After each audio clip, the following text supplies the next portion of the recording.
Sempre são momentos assim preciosos, momentos desse de culto, momentos de adoração, momento de louvor, momento de oração, faz parte desse momento nosso que é algo sagrado, né? O encontro de Deus com o povo dele, sempre. Claro que Deus nos encontra todos os dias, que nós falamos com Deus todos os dias, mas esse, mesmo sendo à distância, eu tenho algumas pessoas aqui ajudando a transmitir isso, e você onde você está, mesmo sendo à distância, nós estamos reunidos como comunidade de Deus, comungando, em comunhão, estamos reunidos em nome de Deus. Então essa é a oportunidade sempre excelente, é uma oportunidade extraordinária e é um momento sagrado.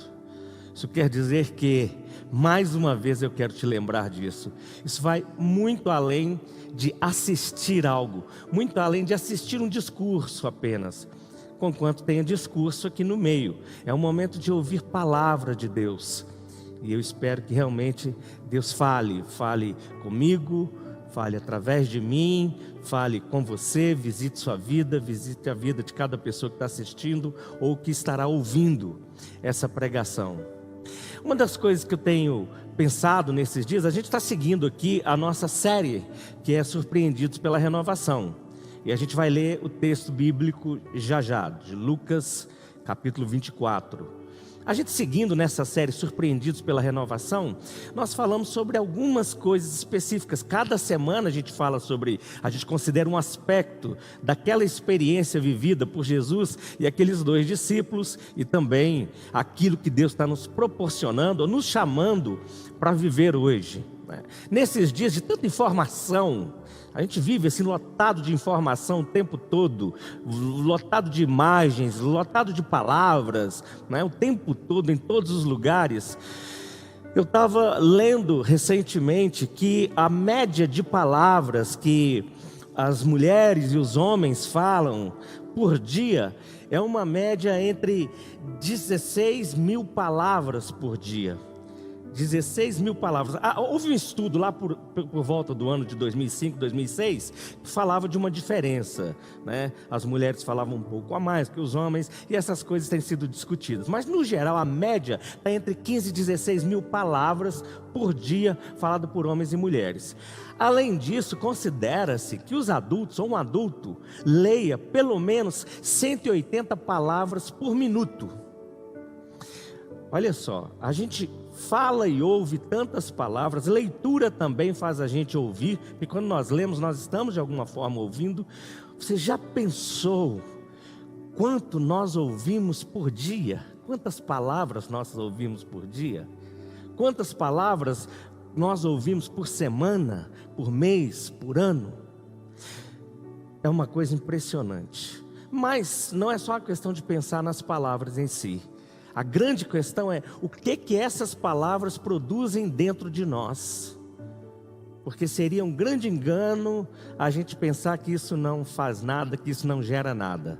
Isso gera alguma coisa dentro de nós, na nossa mente, nas nossas emoções e, consequentemente, nos nossos comportamentos. O que essas palavras geram?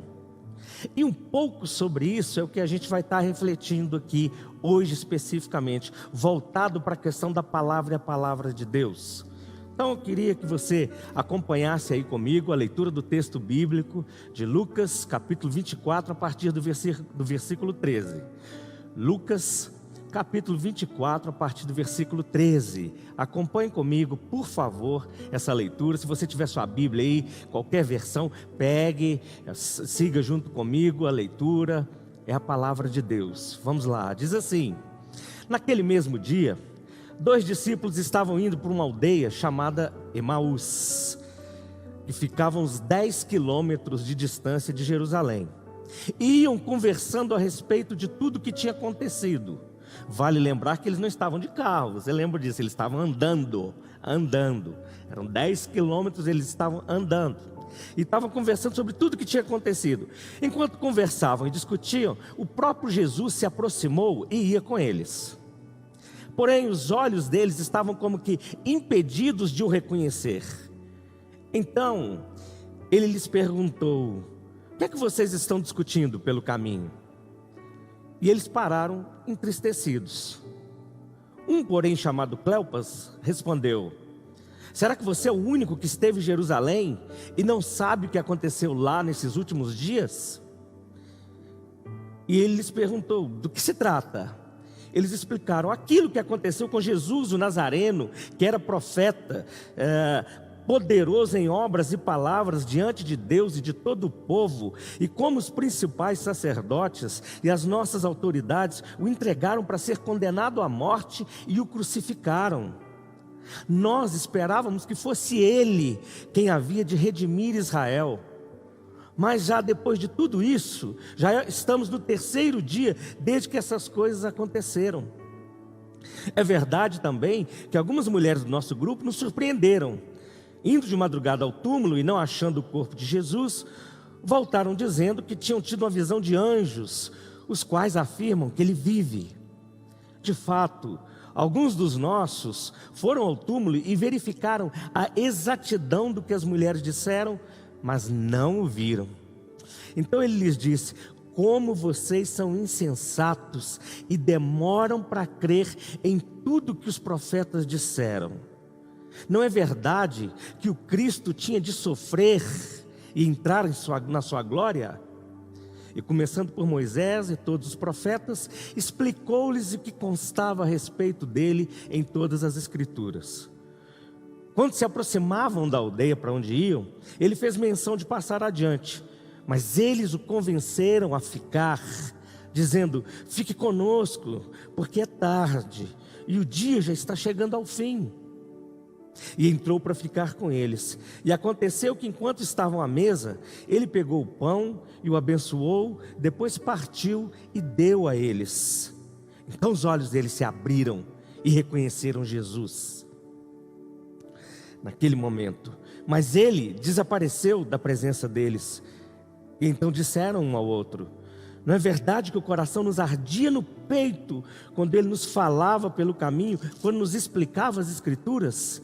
E na mesma hora, levantando-se, voltaram para Jerusalém, onde acharam reunidos os 11 e outros com eles, os quais diziam: de fato o Senhor ressuscitou e já apareceu a Simão.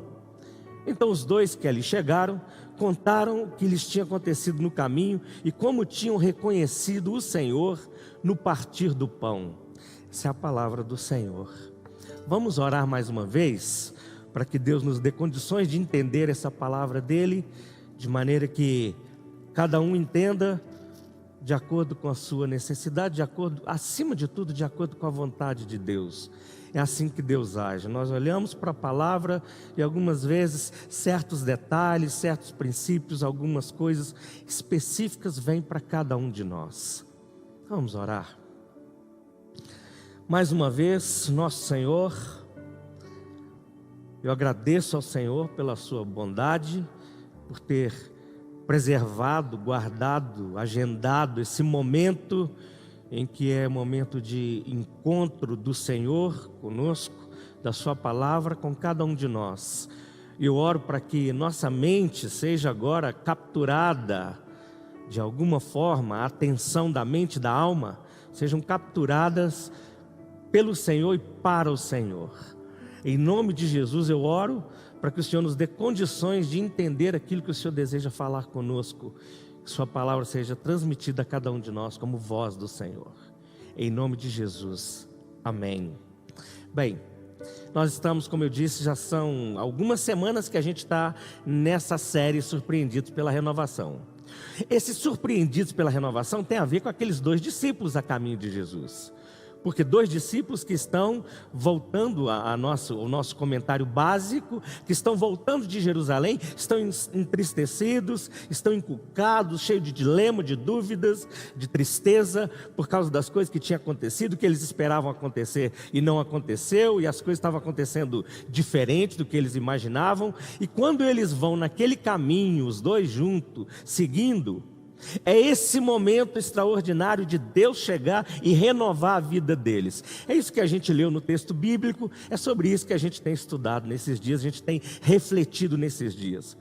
Porque embora seja um evento, mas daquele evento, Deus proporciona vários eventos para a nossa vida hoje, né, a semelhança daquele evento, assim como dentro daquele evento, vários outros aconteceram, e a gente está olhando partes por parte desses eventos. Então hoje, especificamente, quando a gente fala nessa série Surpreendidos pela Renovação, a gente vai considerar quando nós somos avivados pela palavra de Deus. Surpreendidos pela renovação, quando nós somos avivados pela palavra de Deus. E avivados pela palavra de Deus, pelo menos em 3 sentidos, ou pelo menos de 3 maneiras, a partir dessa experiência deles que a gente está olhando aqui. Primeiro, somos avivados pela palavra de Deus, pela correta compreensão da palavra de Deus. Pela correta compreensão da palavra de Deus.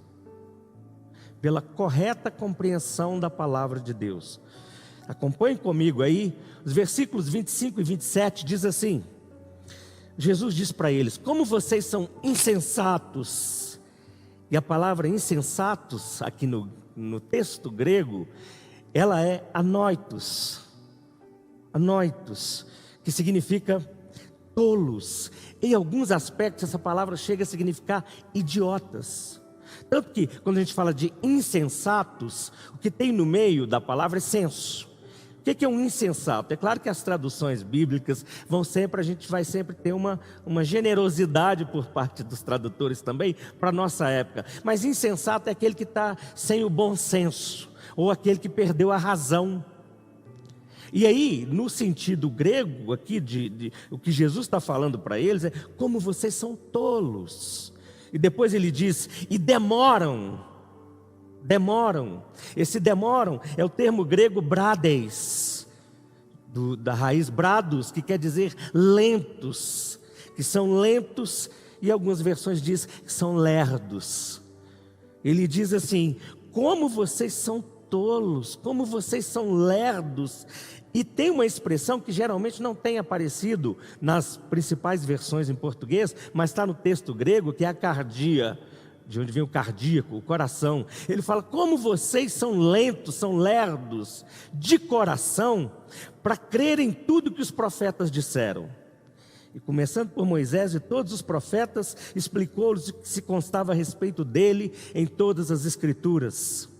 Como cristãos, em momentos de tristeza, momento de alegria, momento de sofrimento, em qualquer momento da vida, nós temos que optar por um caminho.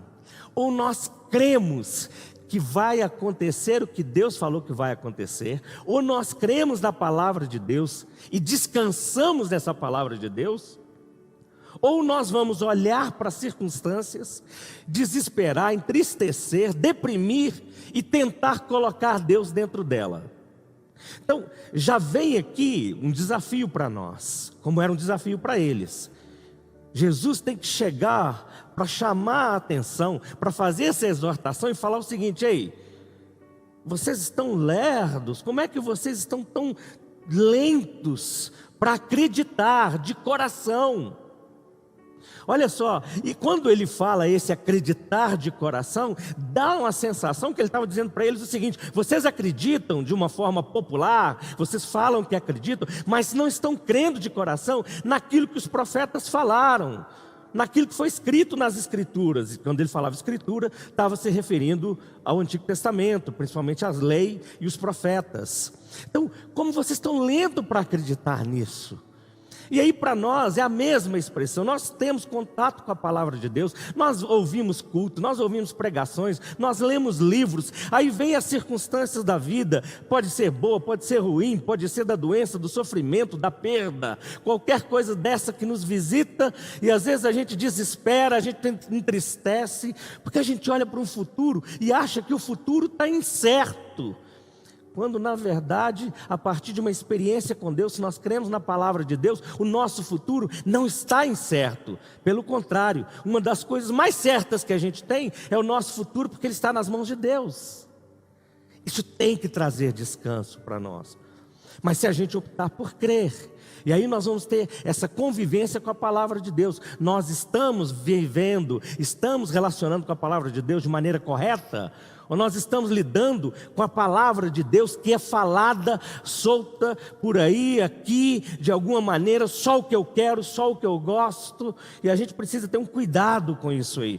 Nós não podemos sair colocando coisas na boca de Deus que Deus não falou, ou tentando adaptar a palavra de Deus às circunstâncias. Se nós cremos em Deus. Nós cremos que Deus nos salvou, nós cremos que a salvação de Deus, ela é assim, Deus nos salvou, continua salvando e nos salvará. Nós estamos falando de passado, presente e futuro. O certo é que a salvação está se desenvolvendo, está se manifestando o tempo todo. Deus está aí cuidando de nós, e nós vamos cada vez mais sendo chamados a nos achegarmos a Ele, e ouvirmos essa palavra dEle. Infelizmente, queridos, nós vivemos no Brasil, mais especificamente no Brasil, nós vivemos uma carência de 2 ministérios que eu penso que são essenciais na igreja. Isso, algumas pessoas já têm me ouvido falar sobre isso nos últimos anos. Mas especificamente, lá para o final dos anos 80, até pelo menos 2010, 2012, a gente teve uma baixa, em termos de consideração e de prática, de 2 ministérios essenciais na igreja, que é o pastoreio e o ensino. Pastoreio e ensino. E isso é um problema sério. Por quê? Porque conquanto a gente tem um punhado de coisas que tem acontecido nesse período, principalmente na virada dos anos 90 para frente, na virada dos anos 90 para frente, de 93, 94, dali para frente, até 2010, 2012, o que a gente viu foi o ministério de ensino caindo, o pastoreio caindo, porque importava sempre muito mais para a igreja crescer e a igreja aparecer. Eu estou falando isso da igreja, eu faço parte da igreja no todo, estou falando da nossa história. São constatações históricas. Lá nos anos 80, e eu falo aqui de Belo Horizonte, onde nós experimentamos muito disso. Lá nos anos 80, metade dos anos 80, final dos anos 80, nós vivíamos nesse país falando sobre avivamento. Falávamos, pregávamos, ouvíamos pregações, livros, uma série de coisas, encontros, onde a ênfase era a palavra de Deus. A palavra de Deus sendo pregada, a palavra de Deus sendo ensinada. Classes de escola dominical eram cheias, os cultos enchiam para ouvir a palavra de Deus, o evangelismo pregado ia para as ruas, e a gente estava quase já tocando naquele avivamento. Era uma coisa tão forte, que os encontros que a gente estava vivendo naquela época, eram encontros, se fosse numa conferência, num congresso, num culto de domingo, a gente vivia vendo o tempo todo gente encontrando Jesus, vendo o evangelho, arrependendo dos seus pecados, confessando e mudando de vida. Só que naquele exato momento, naquela mudança ali, a igreja começou a crescer, a igreja orava, a igreja no geral, orava como nunca. E não era oração, como eu sempre falo, de coxa de retalho, pega um pedaço de quem fala, do outro famoso e monta uma oração. Era oração mesmo, era gente que estava reagindo à palavra. Reagindo à palavra pregada, porque quando a palavra é pregada, você vai descobrir pelo centro do culto, daquilo que tem importância, de quem está mais em evidência. E o que aconteceu depois disso? É que a igreja chegou numa bifurcação, e ela tinha que escolher entre avivamento ou crescimento. Eu digo para vocês porque eu mesmo participei muito disso.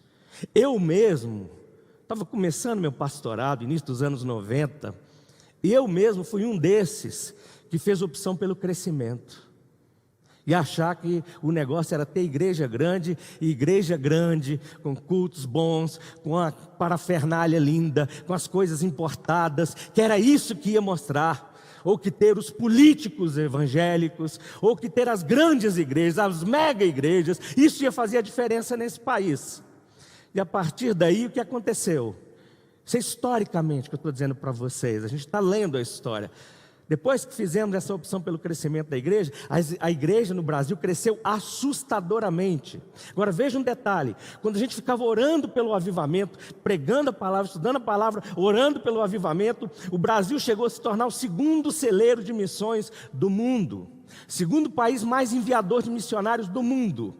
Depois que começou a experimentar o crescimento em todas as áreas da igreja, da quantidade de crentes, de poder, de dinheiro, de tudo isso, o investimento em missões de maneira geral nesse país.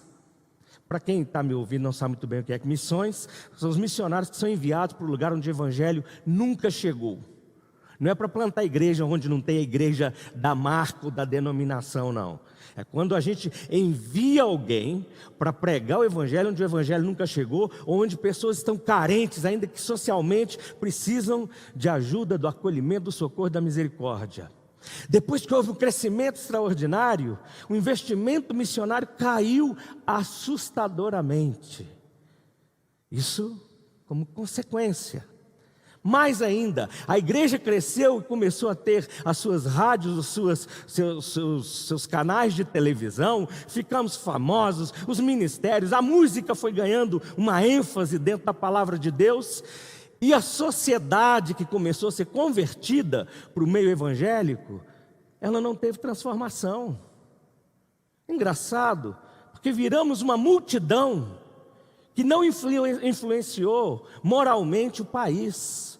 O país foi ficando mais imoral, a injustiça proliferou nesse país e, sobretudo, a corrupção. Bom, a questão aqui, antes que você pense, por favor, me entenda, eu estou fazendo uma leitura, eu não estou dizendo a igreja fez isso, eu estou dizendo que nós tivemos e vivenciamos amor profundo pela palavra de Deus, zelo, assim como era na igreja, assim como era no Antigo Testamento, no Novo Testamento, na história da igreja, nós tivemos isso, mas quando nós fomos aqui seduzidos pelos brilhos dessa cultura e desse mundo, nós nos perdemos. Essa é a minha leitura. Nós nos perdemos. Quando eu falo minha leitura, alguns, inclusive já falei isso em encontros de pastores, eu tenho isso anotado, de datas, estudos de casos que eu fiz em Belo Horizonte, fiz fora do país, morei pastoreando lá no Reino Unido, fiz todas essas pesquisas observando isso. Que coisa terrível, terrível. E aí não teve mais pastoreio, e aí não tem mais ministério de ensino. Por quê? Porque aí o pastor tem que deixar de ser pastor para ele virar líder. E aí, como tem que ser líder, ele tem que saber muito mais estratégias sociológicas do que ser um pastor que sabe princípios teológicos, que saiba interpretar a Bíblia ou cuidar de gente.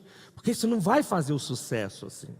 Aí vai ter que contratar alguns para ficar, cuidando dessa coisa. Então isso é terrível. Por quê? Porque nós fomos interpretando as coisas de uma maneira errada por um momento em que um país, como é o momento até hoje, que precisa da palavra de Deus, que vive tristeza, que vive dificuldade, que vive as suas angústias, e nós vivemos elas sempre, nós precisamos da palavra de Deus, e nós precisamos de gente que nos ajude a entender a palavra de Deus.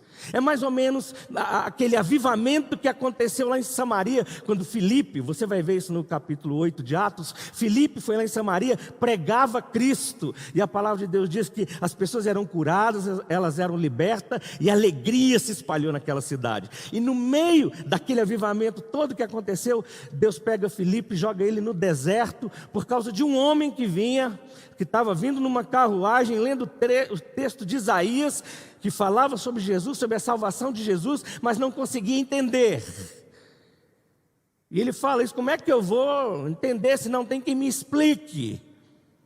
Então, quando a gente fala de interpretar corretamente a palavra de Deus, é isso. Vai ter que ter gente que explica, que saiba disso.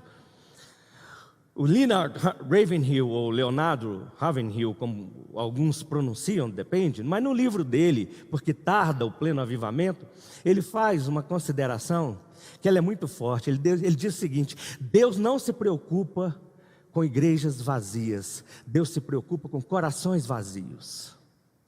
Deus não se preocupa com igrejas vazias, Deus se preocupa com corações vazios. Deus está de olho no indivíduo, na pessoa, na relação da pessoa com Deus. Isso é mais importante do que qualquer outra coisa que a gente vai mostrar para a sociedade.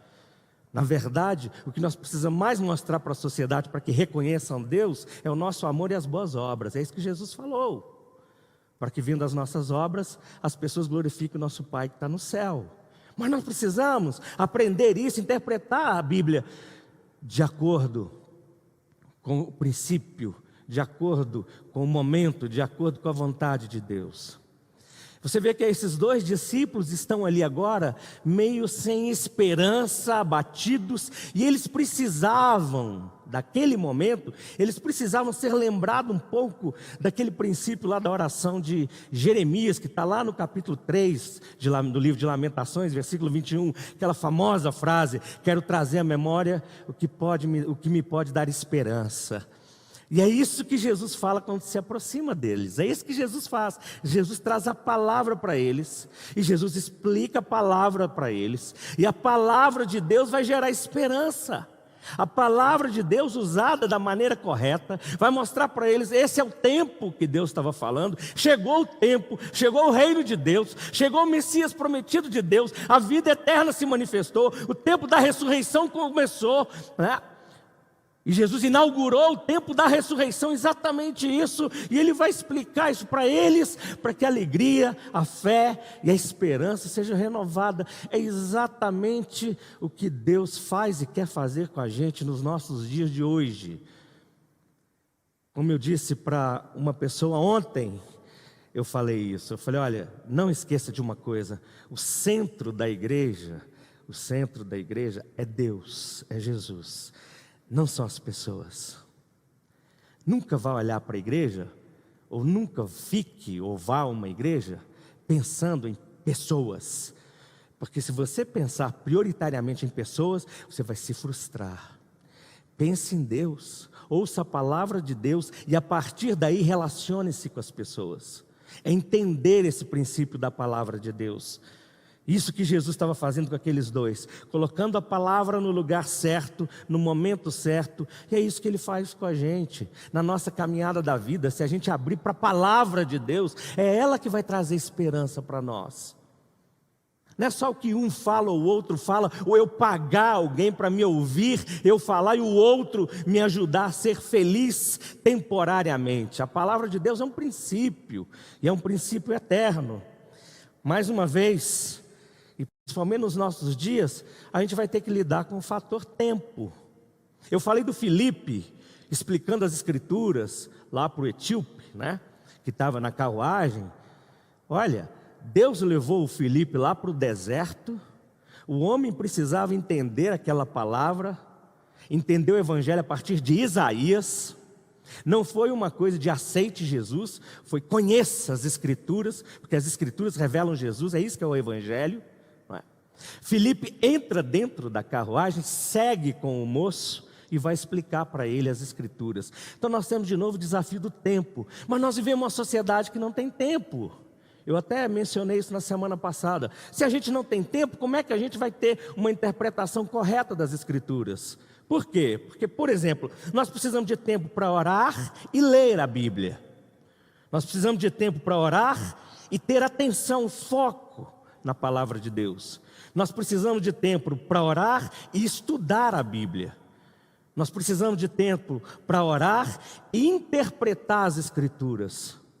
Nós precisamos de tempo para orar e meditar nas Escrituras.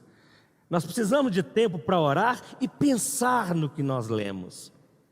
Nós precisamos de tempo para orar e concluir sobre o que nós lemos. Depois disso, nós podemos compartilhar e buscar viver. Mas nós precisamos de tempo. Pastores e mestres precisam de tempo. Cristãos precisam de tempo com a palavra de Deus para reconhecê-la de maneira correta. Maneira que a gente fala menos e Deus fala mais. E a gente conclui, a gente entende, a gente contempla e a gente reage. Agora você vai perceber que eu falei aqui em todos os aspectos. Para interpretar a palavra de Deus adequadamente, nós precisamos orar. Porque é tudo a partir do Espírito Santo. não é compreender a Bíblia só para saber melhor a respeito dela. A gente está falando de uma compreensão que ela traz sempre a conexão séria, uma conexão profunda com a vida. Não são assuntos aleatórios nem abstratos, eles têm que ter conexão com a vida. Não é culto para a gente gostar da pregação, nós precisamos sair transformados, porque se Deus fala, se Deus falar com a gente, nós saímos tocados por Deus, nós saímos visitados por Deus. E quando uma voz do Eterno vem no ser humano, finito, limitado, imperfeito, esse negócio é uma bomba atômica. Por isso que Lucas usa a expressão lá em Atos capítulo 1, que fala que vocês receberão poder ao descer sobre vocês o Espírito Santo, e o poder ali é o dunamis ou dínamos, de dinamite, que explode. Esse é o poder de Deus. Esse é o negócio da palavra de Deus para valer. Porque nós não estamos tendo essas experiências? Porque nós, e eu estou falando de experiência agora, a partir da palavra de Deus.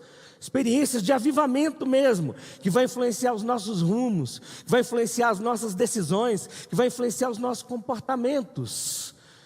Precisamos ser renovados a partir de uma interpretação correta da palavra de Deus. Em segundo lugar, nós precisamos ser renovados, ou avivados pela palavra de Deus, pelo despertamento consequente do encontro com a voz de Deus. Pelo despertamento consequente do encontro com a voz de Deus. Vou falar isso de novo. Pelo despertamento consequente do encontro com a voz de Deus. Se você olhar aí no texto bíblico, versículo 32 diz assim: eles falando um com o outro, eles já tinham sido, depois que Jesus sai de cena e ficam os dois, eles dizem assim: não é verdade que nos ardia o coração no peito? Esse ardia, eu tenho que falar, isso é um outro termo grego que diz kiomene, ou kiomene, que significa acender, acender uma chama, queimar. Então, o arder é arder de estar em chamas.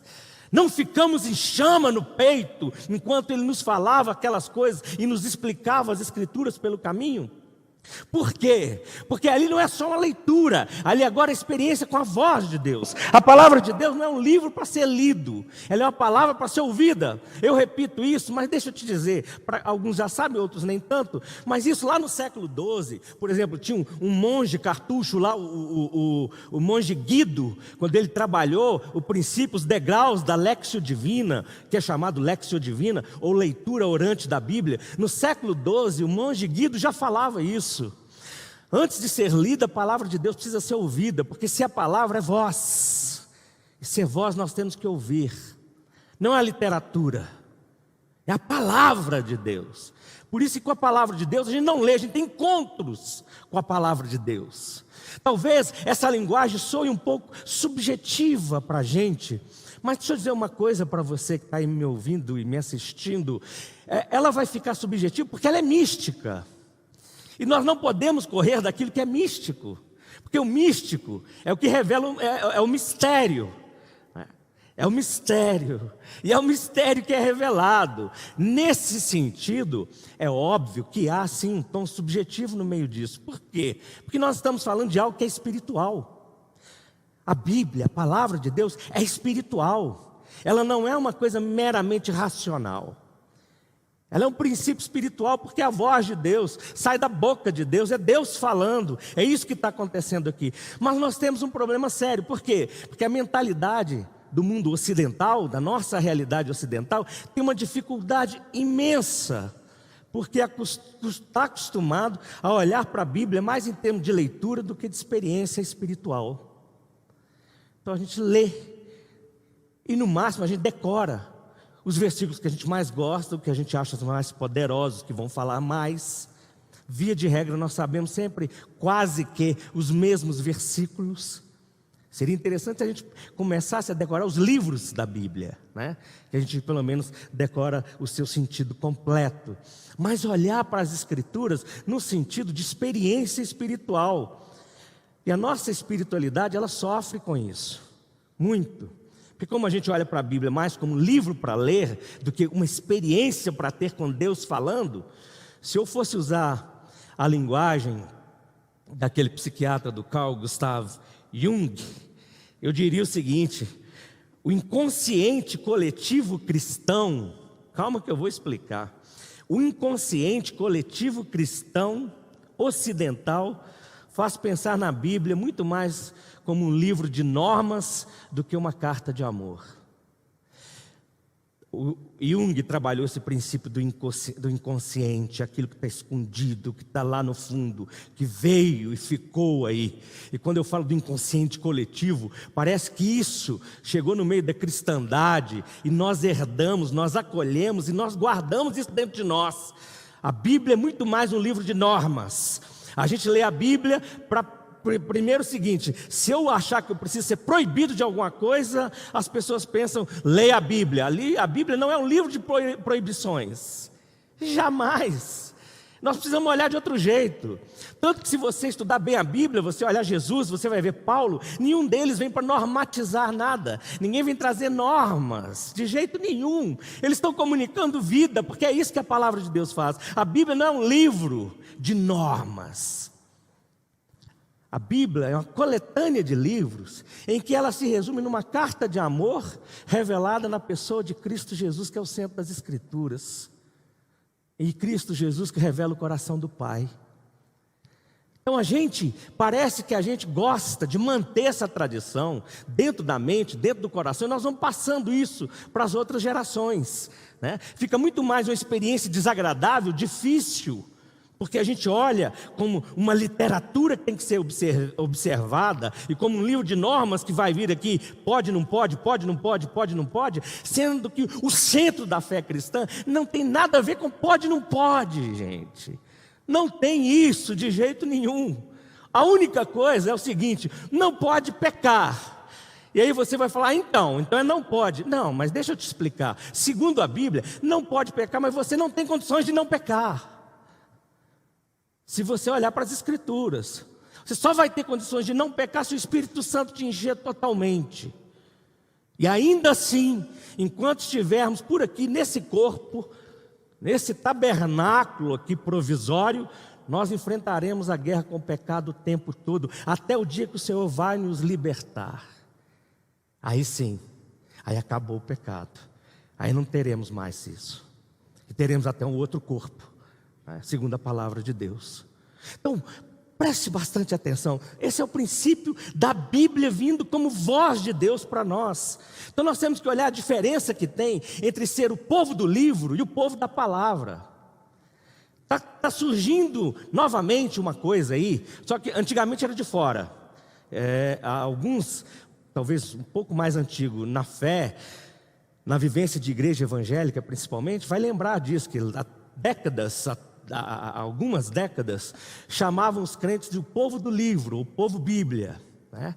Ou os Bíblias, ou o povo do livro. Isso é muito interessante, mas o que isso comunica é esse princípio de normas. Porque isso vem de uma maneira pejorativa, isso vem de fora para dentro. Quando olha para o povo da igreja e fala, é o povo do livro. Só que nós, dentro da igreja, a gente tem que entender que nós não somos o povo do livro, nós somos o povo de Deus, nós somos o povo da palavra. É diferente de povo do livro para povo da palavra. Você pode achar que é só uma questão de terminologia, mas a terminologia, quando ela vai sendo repetida dentro de nós, ela gera conceitos que se tornam valores. E aí eles vão se tornando hábitos, princípios dentro de nós. Porque quando a gente fala de palavra, a gente está falando de uma coisa mais íntima, mais relacional, dialogal. A gente fala de livro, a gente tem um peso de ler. Quando fala palavra, a gente tem um chamado para o relacionamento. Então, cuidado. Nos últimos anos, principalmente um novo movimento teológico que tem surgido aí no Brasil nos últimos anos, ou ressurgido de uma maneira assim, nova embalagem, né? Neocalvinismo, algumas coisas desse tipo assim, muito cuidado, porque surge o discurso de novo de sermos o povo do livro. Não é o livro, nós somos o povo da palavra de Deus. mesmo porque a Bíblia não é um livro, a Bíblia é uma coletânea, coleção de livros, ela é uma biblioteca, biblos, né? No plural, que esse negócio aparece no grego, inclusive. Mas só para a gente ter noção disso, somos o povo da palavra, e isso faz diferença imensa para nós, imensa, imensa, essa diferença toda, porque o povo da palavra sabe que tem algo extraordinário e íntimo nesse princípio aí. O povo do livro consegue viver uma religiosidade nominal, o povo da palavra não. Porque o povo da palavra anda no caminho conversando com Jesus. O povo do livro consegue ler o livro, fechar o livro e achar que já fez o suficiente. O povo do livro consegue abrir o livro, decorar algumas partes do livro e achar que está santo porque decorou. Agora o povo da palavra não. Porque o povo da palavra vai conversando com Deus e vai reagindo. Aí não tem como ser nominal. Aliás, aqui no Brasil há muito tempo que a gente convive com essa terminologia. Antigamente falava-se muito de católicos nominais. Agora a gente fala de evangélicos nominais também. Que fique claro para todos nós, não existe católico nominal nem evangélico nominal. Existem católicos e existem evangélicos. Os nominais não são nada. Se você falar, eu sou evangélico não praticante, não, você não é evangélico, você não é nada. Se falar, eu sou católico não praticante, você não é católico. Se você for católico, você pratica os princípios da fé católica. Se você é evangélico, você pratica os princípios da fé evangélica. Se você é evangélico de uma denominação específica, você concorda com a doutrina dessa denominação. E você pratica os princípios que essa denominação aprova. E eu sei que aqui eu estou falando um outro desafio. Eu sei onde eu estou mexendo, eu sei que é delicado, mas é bom que você me entenda isso. Por que eu estou falando sobre isso? Porque hoje a gente sai de um lugar e vai para o outro, para qualquer denominação, como se concordasse com tudo do mesmo jeito. Sabe por quê? Sabe por quê? Que nós não conhecemos a palavra. Nós não temos essa segurança, posição firmes, mais com a palavra de Deus. Então a gente até pode correr o risco de estar mentindo. Está num lugar onde não se concorda com as coisas, né? E não consegue ver, ou ir contra alguma doutrina que você nunca estudou. Isso é um caso sério, terrível. Às vezes a gente encontra coisa que a gente nunca estudou, nunca leu o outro lado, a diferença da história. A gente precisa aprender isso. Por isso que tem o nominalismo, por isso que práticas anticristãs surgem aí e elas vão se tornando normal no meio da igreja, por falta da palavra, do diálogo, da vida com Deus, da experiência, do encontro com a voz de Deus. Então a gente tem coisas como divisão no meio da igreja, a gente tem disputas no meio da igreja, a gente tem preconceitos. Se eu falar racismo fica forte, embora exista em muitas igrejas, e não são poucas, muito preconceito dentro das igrejas. Muito preconceito, banalidade litúrgica, porque vira um circo. A liturgia deixa de ser um serviço sagrado a Deus e vira um circo para alegrar a rapaziada, para alegrar a turma, para alegrar a clientela, que aí é outro problema nosso, que é o clientelismo, né? Os crentes passam a ser clientes. Por quê? Porque falta encontro com a voz de Deus.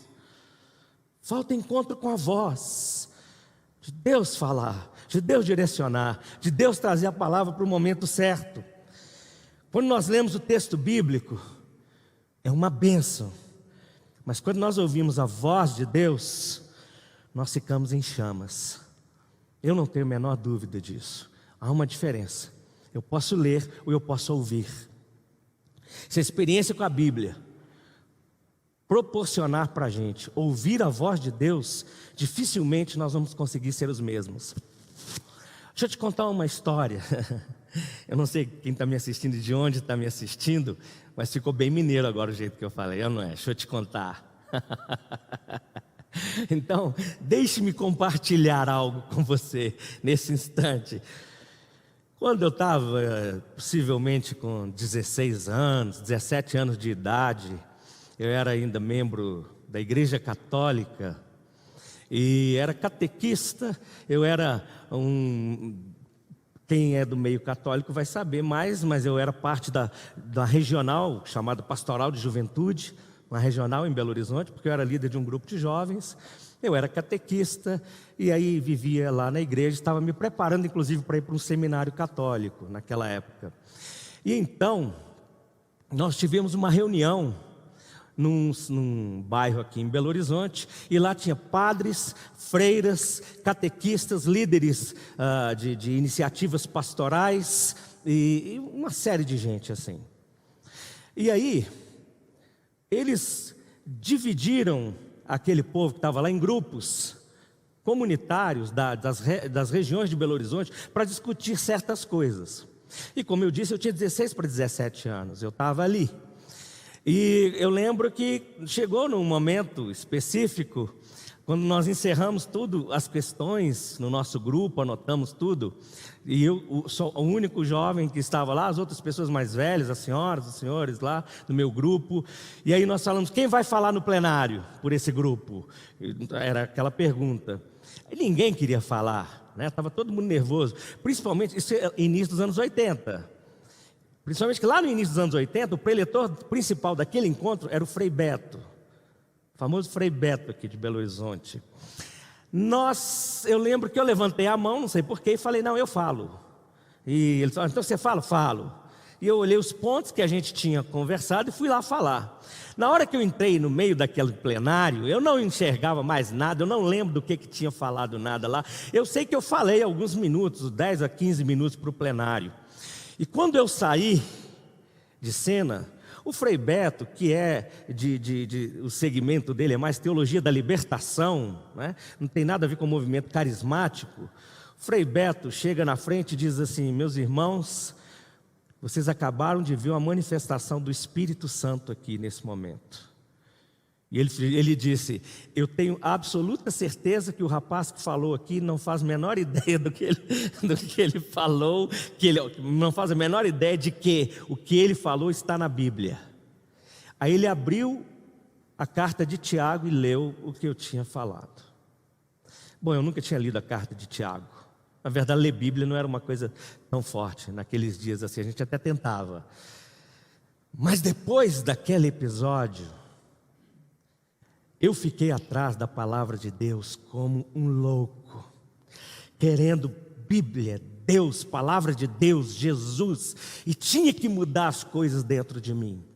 Tanto que a opção até pelo meio evangélico e foi exatamente por questão de estar atrás da Bíblia, de estar atrás de um aprofundamento maior na fé cristã, na experiência, na ouvir a voz de Deus. Portanto, quando a gente ouve a palavra de Deus e tem a voz de Deus, nós não conseguimos ser os mesmos. E aí não é nem questão de mudar de religião que eu estou dizendo, não. Não é nem a questão de mudar de religião, é que muda a pessoa. Muda totalmente. E aqueles dois discípulos, a partir daquele momento, eles não podiam ser os mesmos. Por isso que eles falavam, não nos ardia, não queima o coração, quando é Ele falando. É diferente quando tem alguém contando uma história, quando tem alguém dando uma palestra, quando tem alguém fazendo algum show. É diferente de quando vem alguém e fala e a palavra de Deus vai. E Deus fala, a voz de Deus chega. Isso mexe, isso transforma. Como disse o Dr. Martin Lloyd-Jones, ele diz o seguinte, a pregação é a teologia procedente de alguém que está em chamas. A pregação é a teologia procedente de alguém que está em chamas. Bem, último ponto, eu vou fechar rápido aqui. Nesse caminho, nesse avivamento da palavra de Deus acontece pela revelação central de Jesus, que é a palavra viva. Pela revelação central de Jesus, a palavra viva. Eu vou repetir. Pela revelação central de Jesus, a palavra viva. Versículo 27 diz que Jesus explicou-lhes o que constava a respeito dele em todas as Escrituras. Como eu citei palavras do texto grego nos outros pontos, eu vou citar essa aqui também para você. O dierminesen, que esse explicou-lhes, quer dizer traduzir ou interpretar. Essa explicação que Jesus estava dando para os discípulos, ele estava interpretando as Escrituras para eles e mostrando que as Escrituras todas apontavam para ele. O Antigo Testamento, todas as coisas apontavam para a pessoa dele. Jesus é o Evangelho, Jesus é a boa notícia de Deus. Se nós formos para a Bíblia Em todos os textos da Bíblia, em todos os lugares da Bíblia, se nós acharmos mensagens para tudo, para todas as circunstâncias da vida, mas se nós não relacionarmos ou não conectarmos essas conclusões nossas com Jesus, nós entramos pela porta errada. Porque é através de Jesus e a partir de Jesus que a gente vai entender qualquer princípio nas Escrituras. E a Bíblia nos chama para isso. Cada encontro com a palavra de Deus, nós somos atraídos mais e mais para Jesus e para a imitação de Cristo. E quando eu falo imitação de Cristo, deixa eu dizer algo que precisa ficar claro. Imitação é considerar Jesus como esse modelo perfeito, absoluto e perfeito. Isso não quer dizer que nós vamos ser transformados em deuses, porque Jesus é Deus. Mas nós vamos buscar modelar a nossa vida de acordo com a vida dele, de acordo com a palavra dele, de acordo com a pessoa dele, e ele nos guia para o Pai. E nessa imitação, por mais que a gente queira imitar Cristo, parecer com Cristo, a gente precisa ser igual a pesquisa publicitária. Agora está chegando a época de eleição, a gente vai ouvir muito sobre isso na televisão. Já viu falar naqueles pontos percentuais e margem de erro? Na nossa imitação de Cristo, nós precisamos deixar espaço para margem de erro, para algum percentual para margem de erro. O que quer dizer? Quer dizer que nem todas as vezes nós vamos conseguir, mas quando não conseguirmos, quer dizer que a gente vai corrigir e voltar a tentar de novo. Percentual de erro existe, porque nós não vamos ser 100% semelhantes a Jesus. Jesus é Deus, nós não temos condições de ter.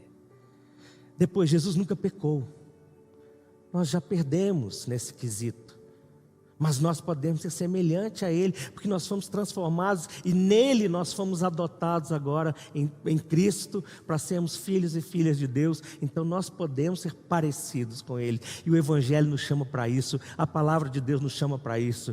Jesus, caminho, verdade e vida. Caminho me chama para andar, para percorrer, verdade que me chama para crer, vida que me chama para experimentar, e tudo a partir da realidade de Jesus. E se isso entra dentro de nós, a raiva, a amargura, a guerra, a grosseria, a falta de compaixão, o orgulho, tudo isso e muito mais sai para dar lugar à mansidão e ao Espírito de Jesus, para dar lugar à santidade de Jesus na nossa vida. Isso é o centro do avivamento pela palavra de Deus. Revela mais de Cristo e nos enche mais de Cristo. Bom, o nosso tempo passou aqui bem rápido, não vai dar para explorar, mas eu queria só concluir considerando com você isso. Ter Jesus caminhando conosco é receber renovação pelo avivamento que a palavra dele promove. E só o Espírito de Cristo, só o Espírito de Deus pode gerar isso dentro de nós. Na hora que eu olhar para a palavra dele, por isso que o primeiro passo é a oração. Essa é a reação. É orar, é buscar e buscar do Espírito dele. Wesley Duell, o autor daquele livro Em Chamas para Deus, ele falando sobre John Wesley. John Wesley, que foi o famoso avivalista inglês, né, e pregador. A história de John Wesley, que é uma das coisas mais lindas que tem na história do cristianismo protestante. Mas ele estava escrevendo sobre John Wesley, e o Wesley Duell fala o seguinte: os sermões impressos do Wesley não contêm ilustrações, como hoje. Nada em suas mensagens parece despertar emoções. Quando as lemos hoje, podemos perguntar-nos por que eram tão eficazes. E o Wesley Duell fala: todavia, Deus fez uso delas, das pregações dele, para levar milhares ao Senhor. Ele diz: não era a palavra, mas era o poder de Deus na palavra. Não era a palavra do Wesley, era o poder de Deus na palavra dele proclamado por Wesley. Avivamento no meio do caminho hoje pode, eu tenho plena convicção disso, pode acontecer comigo, pode acontecer com você, se nós nos abrirmos assim para a palavra de Deus. para reconhecermos que precisamos ter uma interpretação correta da palavra de Deus. Nós precisamos ter um encontro com a voz de Deus. E nós podemos ter e precisamos focar toda essa revelação de Deus na pessoa de Cristo Jesus. Isso muda muito a perspectiva, a nossa vida, isso muda a nossa caminhada, isso muda a nossa existência. Surpreendentemente, é assim que Deus nos surpreende. E temos uma caminhada aí de mais uma semana, se Deus deixar a gente viver, e nós podemos experimentar isso a partir da palavra de Deus. Vamos orar? Medite nisso que eu acabei de falar agora. Pense nessa experiência assim com a palavra de Deus. Coloque a sua vida, sua mente aí agora diante de Deus. 2 discípulos voltavam no caminho da vida. Cada semana a gente explora alguns acontecimentos. Hoje nós exploramos como eles foram avivados pela palavra, que chegou do jeito certo, que veio como voz e que revelou Jesus. E isso transformou aqueles dois. Isso transforma a minha vida. Isso pode transformar a sua vida. E você que está aí assistindo, não é só assistir o culto. O assunto aqui não é a igreja evangélica. O assunto aqui não é a religião. O assunto aqui é Jesus. E é essa experiência que você pode ter. Você abrir seu coração, invocar o nome de Jesus e entregar sua vida para Ele. Você pode ser membro de igreja ou não. Pode ser uma experiência de avivamento na sua existência. Vamos orar?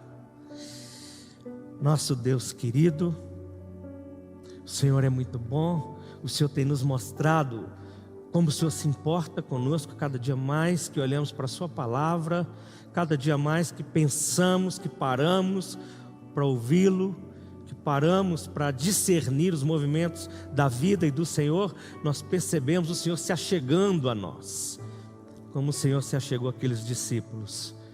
Eu oro para que hoje e nesse tempo que o Senhor nos deixar existindo, o Senhor sopre a voz do Senhor para mim, para cada pessoa que se abre para o Senhor nesse instante. Que a sua palavra chegue como voz transformadora, curadora, libertadora, em nome de Jesus. Voz consoladora para aqueles que precisam. Voz renovadora para aqueles que estão aí precisando dessa renovação. Voz de alento, voz de alívio, voz de alegria. Pela sua palavra, pela sua presença. Eu oro para que o Senhor proporcione isso para cada pessoa e o Senhor ministre essa bênção específica sobre cada um, em nome de Jesus. Amém.